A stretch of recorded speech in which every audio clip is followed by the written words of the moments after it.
찾으셨으면 우리 같이 한 목소리로 하나님 말씀을 22절까지 같이 읽어갑니다. 바벨론 벨사살 왕 원년에 다니엘이 그의 침상에서 꿈을 꾸며 머릿속으로 환상을 받고 그 꿈을 기록하며 그 일의 대략을 진술하니라. 다니엘이 진술하여 이르되 내가 밤에 환상을 보았는데 하늘에 네 바람이 큰 바다로 몰려 불더니 큰 짐승 넷이 바다에서 나왔는데 그 모양이 각각 다르더라. 첫째는 사자와 같은데 독수리의 날개가 있더니 내가 보는 중에 그 날개가 뽑혔고 또 땅에서 들려서 사람처럼 두 발로 서게 함을 받았으며 또 사람의 마음을 받았더라. 또 보니 다른 짐승 곧 둘째는 곰과 같은데 그것이 몸 한쪽을 들었고 그 입의 잇사이에는 새 갈빗대가 물렸는데 그것에는 남자들이 있어 이르기를 일어나서 많은 고기를 먹으라 하였더라. 그 후에 내가 또 본즉 다른 짐승 곧 표범과 같은 것이 있는데 그 등에는 새의 날개 넷이 있고 그 짐승에게 또 머리 넷이 있으며 권세를 받았더라. 내가 밤 환상 가운데에 그 다음에 본 넷째 짐승은 무섭고 놀라우며 또 매우 강하며 또 쇠로 된 큰 이가 있어서 먹고 부서뜨리고 그 나머지를 발로 밟았으며 이 짐승은 전에 모든 짐승과 다르고 또 10뿔이 있더라. 내가 그 뿔을 유심히 보는 중에 다른 작은 뿔이 그 사이에서 나더니 첫 번째 뿔 중에 셋이 그 앞에서 뿌리까지 뽑혔으며 이 작은 뿔에는 사람의 눈 같은 눈들이 있고 또 입이 있어 큰 말을 하였더라.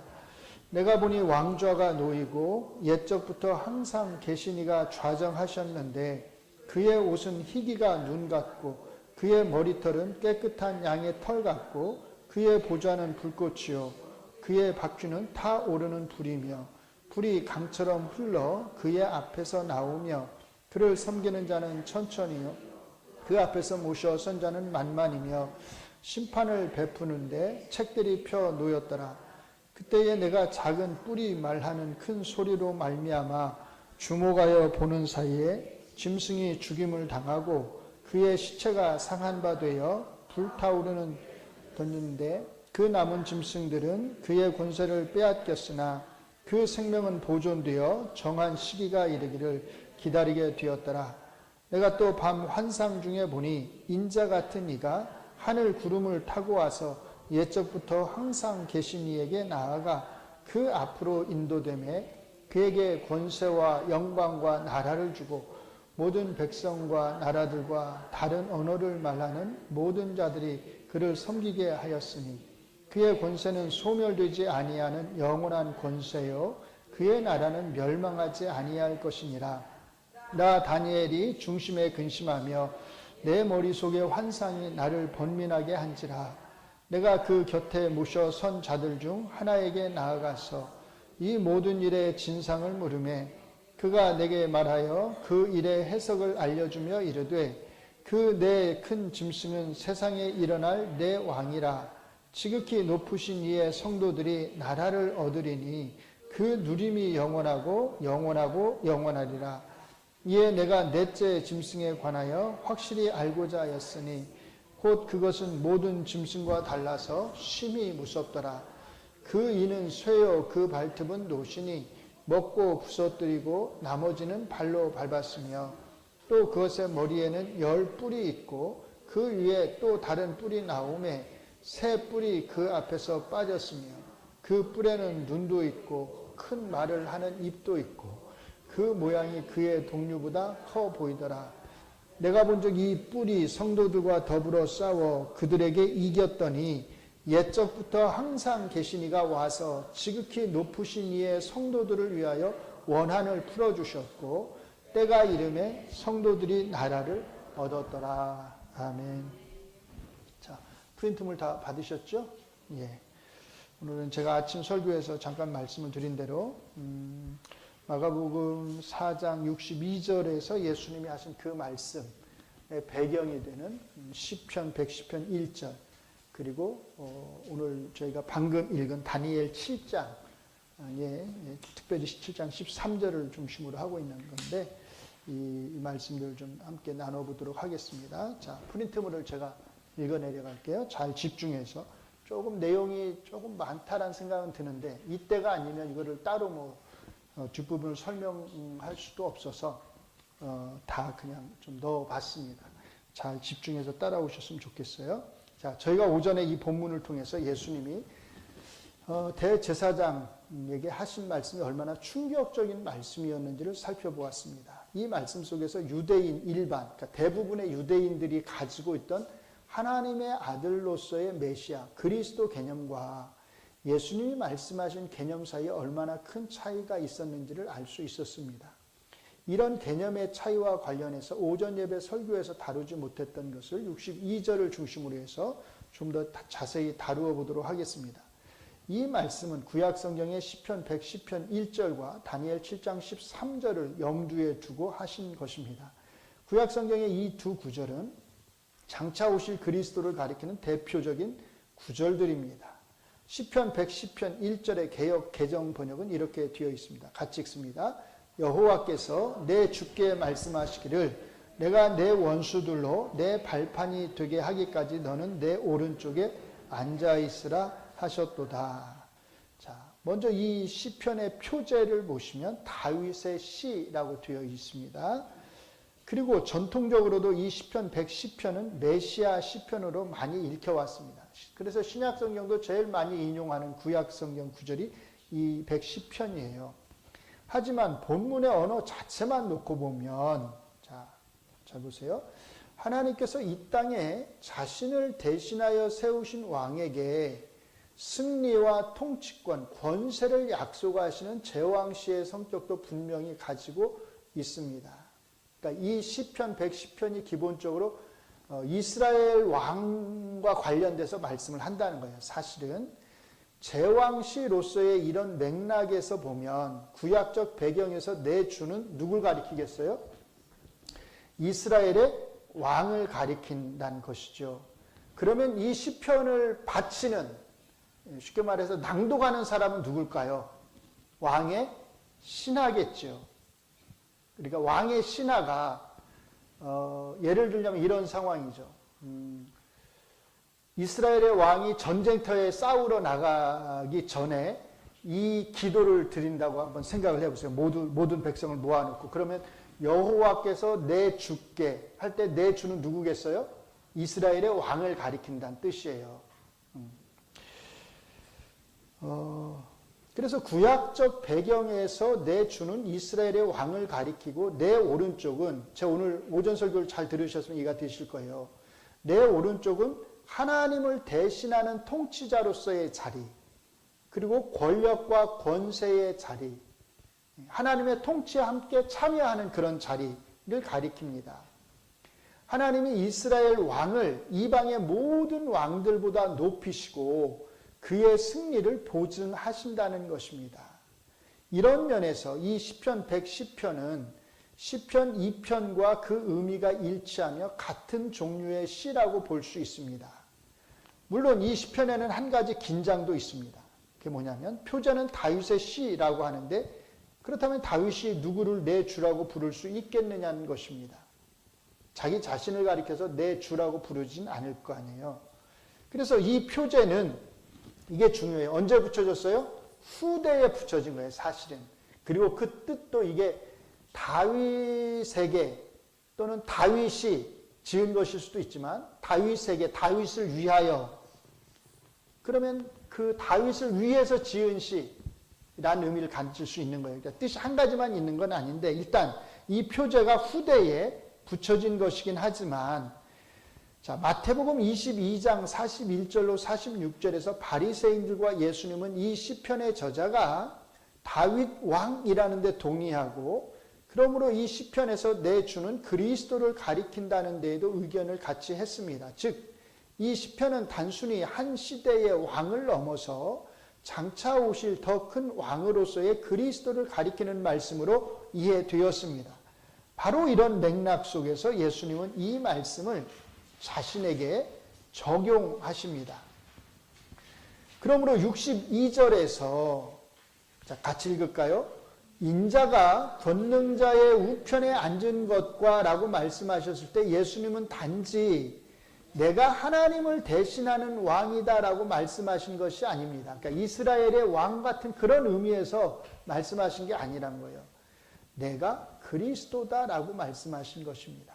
그런데 이 그리스도는 같이 읽습니다. 유대인들 일반이 생각하는 피조물의 범주를 넘어서지 않는 그리스도가 아니라 그것을 넘어서는 그리스도라고 말씀하신다는 게 중요합니다. 왜냐하면 이 그리스도는 그들의 손에서 곧 죽게 될 것이지만 그 죽음을 넘어서 다시 살아날 뿐만 아니라 다시 오실 그리스도라고 말씀하고 있기 때문입니다. 이런 개념은 전혀 이스라엘 사람들이 가지고 있지 않았던 그리스도 개념을 예수님이 지금 말씀하시는 거예요. 자, 같이 읽습니다. 그러므로 여기에서 예수님은 자기 자신을 하나님과 다르지 않은 존재성과 지위를 가진 분으로 선언하신 것입니다. 바로 여기에서 우리는 대제사장이 내가 하나님의 아들 그리스도냐? 라고 질문했을 때 그가 이 질문에 담았던 의미와 예수님이 내가 그니라 라고 답하셨을 때 그 답변에 담았던 의미 사이에 어마어마한, 그쵸? 어마어마한 차이가 있는 것을 알 수 있습니다. 그런데 예수님은 여기에서 한 걸음 더 나아가십니다. 그리고 다니엘 7장 13절의 말씀을 배경으로 인자가 뭐라고 말씀하세요? 하늘 구름을 타고 오는 것을 너희가 보리라 라고 말씀하십니다. 우리가 아까 읽었잖아요. 대부분의 현대 그리스도인들은 다니엘 7장이 지니고 있는 이런 종말론적 메시아관을 잘 인식하지 못합니다. 우리 대부분 이걸 그렇게 메시아와 연관해서 예수님과 연관해서 사실 잘 생각하지 않는다는 거예요.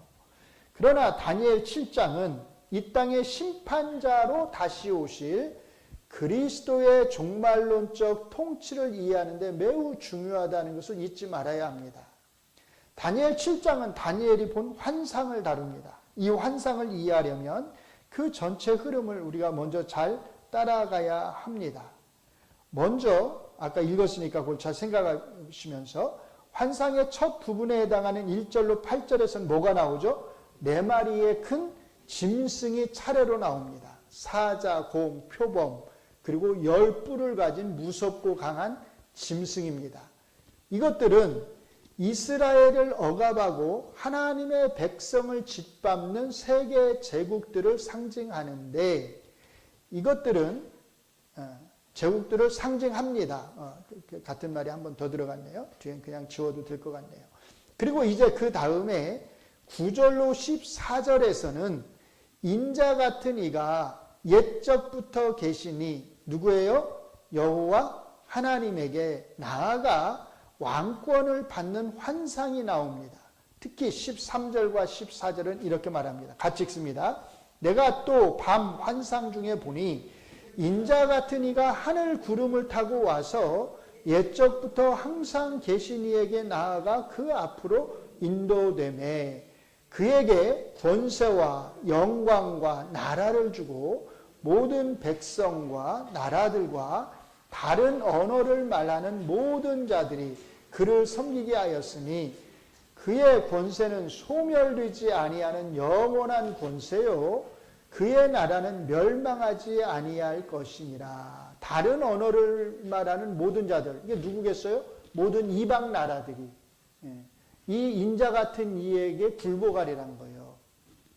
자, 여기에서 잘 주목하셔야 되는데 1. 인자 같은 이가 하늘 구름을 타고 우리말로 와서라고 되어 있죠. 근데 이제 더 잘 이해하려면 가서 옛적부터 계시니 즉 여호와 하나님에게로 인도가 됩니다. 우리말 개역 개정성경은 인자 같은 이가 하늘 구름을 타고 와서로 되어 있기 때문에 마치 어떻게 이해하기 쉽냐면 이 땅으로 내려오는 것처럼 우리는 와서 그냥 우리한테 가까이 오는 거니까 하늘에서 내려오는 것처럼 이해가 되지만 사실은 그게 아니에요. 사실은 왕권을 받기 위해서 어디로 가는 거예요? 하늘로 올라가는 거예요. 왜 하늘로 올라가요? 거기 하나님 계시는 곳이니까 왕권을 받기 위해서 인자 같은 이는 이 땅에 있다가 땅에 있는 존재인데 왕권을 받기 위해서 하나님이 계시는 하늘로 올라가는 거예요. 뭘 타고요? 구름을 타고. 오는 게 아니라 간다는 걸 잘 기억하셔야 됩니다. 예수님 재림 말하는 거 아니에요. 자, 둘째, 하늘에서 여호와 하나님은 그에게 인자 같은 이에게 모든 권세와 영광과 나라, 즉 통치권을 주십니다. 셋째, 그의 왕국은 영원하리라고 말합니다. 자, 이 환상에 대한 해석에서 17절과 18절은 이렇게 설명합니다. 같이 읽습니다. 그 내 큰 짐승은 세상에 일어날 내 왕이라. 지극히 높으신 이의 누가요? 성도들이 나라를 얻으리니 그 누림이 영원하고 영원하고 영원하리라. 3번 영원할 거라 반복돼요. 그럼 얼마나 영원하겠어요? 끝이 없다는 거죠. 자, 근데 앞에서는 누가 왕권을 받기 위해서 하늘로 올라갔어요? 인자 같은 이가. 근데 여기 18절에서는 누가 나라를 얻어요? 하나님을 섬기는 성도들이. 자, 그리고 21절과 22절에서 또 이렇게 설명합니다. 같이 읽습니다.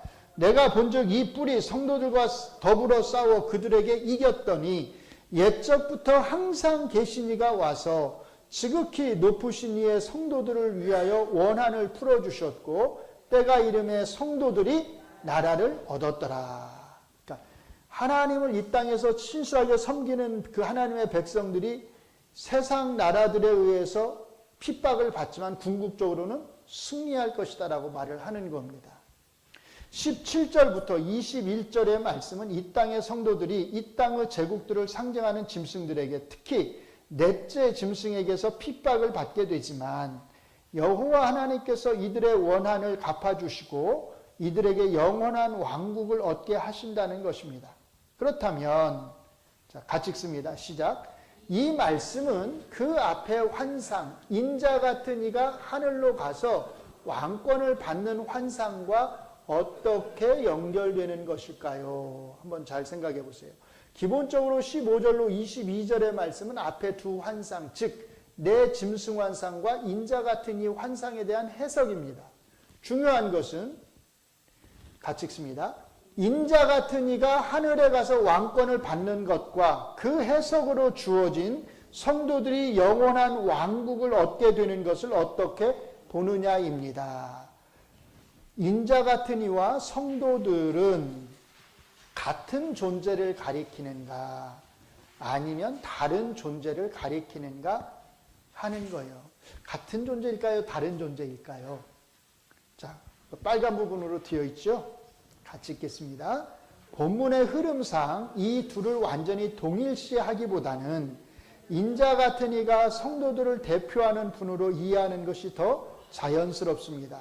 성도들이 나라를 얻는다는 해석은 인자 같은 이의 왕권이 결국 하나님의 백성의 승리와 연결되어 있음을 보여줍니다. 그러니까 이 둘이 같지 않고 구별되는데 완전히 구별되는 건 아니라 인자 같은 이가 성도들을 대표하는 대표성을 갖는다라는 것이 그런 면에 연결되어 있는 거예요.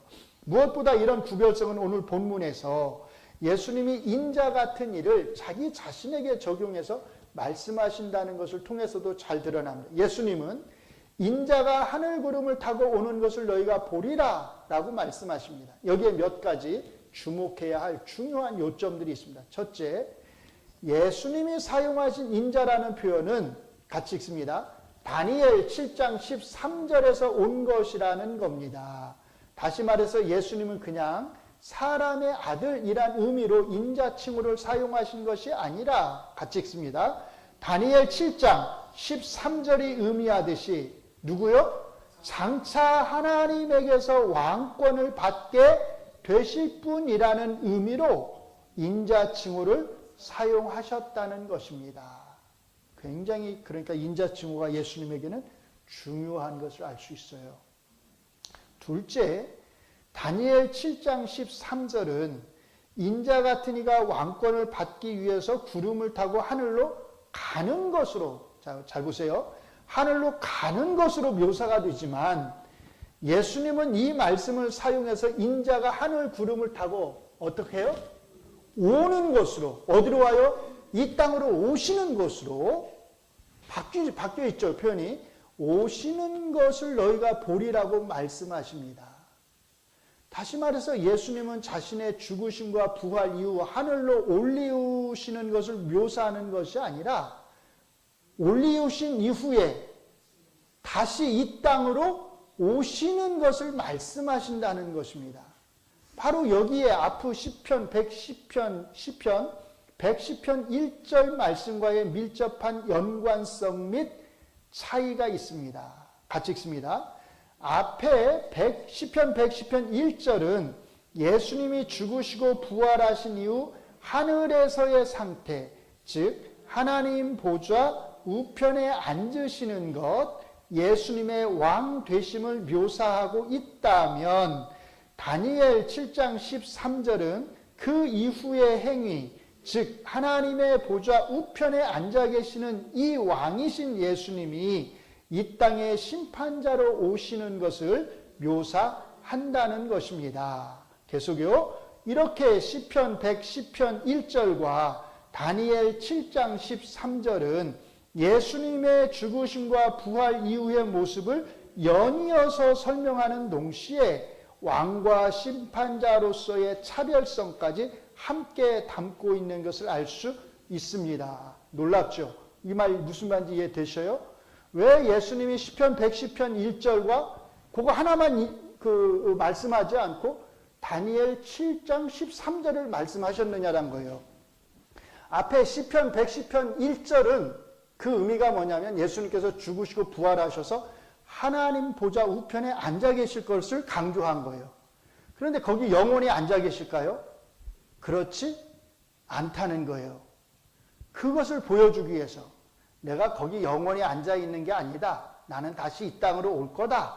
근데 올 때는 왕으로서만이 아니라 뭘로 오시는 거예요? 심판자로 오신다고 하는 것을 강조하기 위해서 다니엘 7장 13절을 같이 인용하시는 거예요.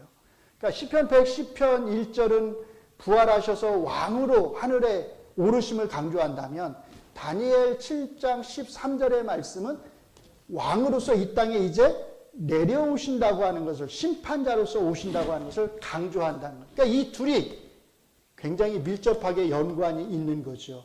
그러면서 각각 강조하는 게 조금 차이가 있다라고 하는 것을 우리가 알 수 있습니다. 물론 예수님은 왕으로서의 심판자로 오시는 것이지만 말입니다. 권능자의 우편이 하나님과 다르지 않은 존재성과 지위를 가리켰듯이 여기에서 인자가 하늘 구름을 타고 오는 것 역시 하나님, 같이 읽습니다. 하나님과 다르지 않은 존재성과 지위를 가리킵니다. 왜냐하면, 왜요? 이 땅의 심판자로 임하는 이런 통치자의 자리는 누구요? 오직 여호와 하나님에게만 돌려지던 것이었기 때문입니다. 이 자리는 그 누구도 할 수 없는, 대체할 수 없는 자리였어요. 이스라엘 사람들에게는, 유대인들에게는. 근데 예수님이 지금 그렇게 말씀하시는 거예요. 이것은 예수님이 구름을 타고 오신다고 하는 그것을 통해서도 잘 드러납니다. 구약 성경에서 구름을 타고 하늘을, 창공을 다니시는 분은 누구예요? 하나님이십니다. 시편 104편 3절은 하나님을 이렇게 묘사해요. 구름으로 자기 수레를 삼으시는 분으로 묘사합니다. 물론 이것을 문자 그대로 이해할 필요는 없습니다. 하나님이 진짜 구름 타고 다니시는 거 아니에요. 그러므로 여기에서 예수님은 자기 자신을 하나님과 다르지 않은, 하나님만 구름을 타셨는데 이제 예수님이 탄다고 말씀하잖아요. 그 말은 뭐예요? 하나님과 다르지 않은 지위와 권세를 가지신 분으로 말씀하고 계시는 것입니다. 지금까지는 하나님에게만 돌려졌던 표현이 이제는 누구에게 돌려져요? 예수님에게도 돌려진단 말이에요. 그러니까 이 예수님은 어떤 분이냐? 그냥 이스라엘 왕처럼 하나님을 대신하는 통치자? 그게 아니라 하나님과 결코 다르지 않은 지위에 계시는 분이다 라는 거예요. 바로 이것이 예수님께서 내가 그니라 라고 답변하셨을 때 하나님의 아들로서의 그리스도라는 말에 담긴 의미였습니다. 그러므로 앞에서와 같이 여기에서도 우리는 대제사장이 내가 하나님의 아들 그리스도냐라고 질문했을 때 그가 이 질문에 담았던 의미와 예수님이 내가 그니라라고 답하셨을 때 그 답변에 담았던 의미 사이에 어마어마한 차이가 있는 것을 알 수 있습니다. 그러므로 우리는 대제사장이 왜 그렇게 자기의 옷을 찢으면서 분노와 참담함을 표했는지, 그리고 예수님을 가리켜서 신성 모독자라고 말했는지를 알 수 있습니다. 여기에서 간단히 다니엘 7장이 말하는, 자 보세요. 내 짐승과 인자 같은 이의 대조에 대해 설명을 드리겠습니다. 내 짐승은 이 땅에서 하나님을 대적하는 거대한 제국들을 가리킵니다. 그런데 환상은 이 제국들을 인자, 사람의 아들이 아닌 뭘로 묘사해요? 짐승들로 묘사합니다. 즉 이들은 하나님을 대적하는 자들로서 하나님의 형상을 지닌 자들이 아니라 뭐예요? 짐승들이라는 뜻입니다. 그러므로 이 짐승들이란 표현 속에는 하나님의 형상을 닮은 인간으로서의 성격을 상실한 포악하고 무지한 짐승이란 이미지가 담겨 있는 것입니다. 반면에 이것과 대비해서 인자 같은 이는 하나님의 형상을 닮은 사람의 아들이라고 하는 짐승과 대비되는 이미지가 담겨 있습니다. 이 대비를 잘 보셔야 된다는 거예요. 다니엘서의 환상은 이렇게 짐승과 인자라고 하는 대비를 통해서 하나님을 대적하는 자와 하나님을 섬기고 하나님에게서 왕권을 얻게 되는 자 사이의 대비를 강조하는 것입니다.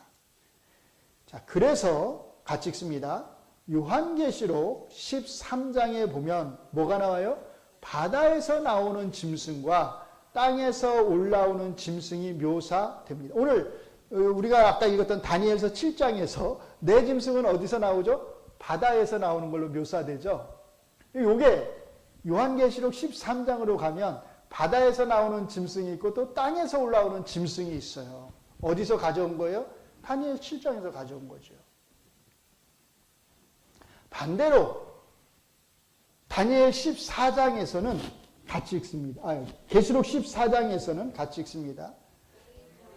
어린 양이 시온산에 섰고 그와 함께 14만 4천이 서 있는데 그들의 이마에는 어린 양의 이름과 그 아버지의 이름을 쓴 것이 있더라라고 말합니다. 다니엘서에서는 앞에서 바다에서 올라오는 짐승, 나오는 짐승, 그 다음에 인자 같은 이가 있었죠. 이게 그대로 계시록으로 가시면 계시록 13장은 바다에서 올라오는 짐승과 땅에서 나오는 짐승, 14장은 반대로 인자 같은 이와 14만 4천의 성도들을 말한다는 거예요. 다니엘서가 하나님의 왕국을 받게 되는 인자 같은 이와 성도들을 언급했다면 요한계시록은 어린 양과 뭐를요? 14만 4천의 성도들을 언급하는 것을 알 수 있습니다. 그러니까 이 14만 4천은 문자 그대로 14만 4천 명을 가리키는 것이 아니라 다니엘서의 표현대로 하면 왕권을 얻는 누구요? 성도들이라고 하는 것을 알 수 있는 거예요. 이해되시죠? 네. 이들은 모두가 하나님의 형상을 잃어버리고 하나님을 대적하는 짐승들과 대비되는 인자들, 사람들, 진정한 의미의 사람들이라고 할 수 있습니다. 요한계시록은 이렇게 같이 읽습니다. 다니엘서의 이미지를 사용해서 승리자이신 어린 양이 자기의 백성들과 함께 얻게 될 마지막 종말론적 왕국의 모습을 보여주고 있는 것입니다. 오늘 마가복음 14장 62절의 말씀을 간단히 정리하면 다음과 같습니다. 첫째, 같이 읽습니다.